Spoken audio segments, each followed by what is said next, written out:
నా కటౌట్ ఏం చేసావు? కటౌట్కి ముద్దు పెట్టేసి నా పక్కన పడుకోబెట్ట. ఎందుకంత ఇష్టం నేనంటే చాలా చాలా చాలా బాగా ఆడుతున్నావు కాబట్టి నువ్వు ఇప్పుడు విన్ అయ్యే రావాలి. ఎంత ఎంత నచ్చుతుందో నీ పెదాలు నన్ను మెచ్చుకుంటే అదెందుకంటే అందుకే అదంతే. బిగ్ బాస్ అను పంపించాను. బిగ్ బాస్ నిన్న ఇక్కడ వచ్చిపోయింది. మళ్ళీ ఒకసారి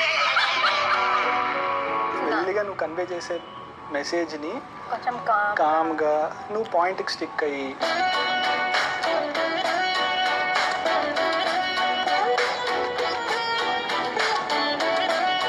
ఏంటన్నా నేను పుసంగా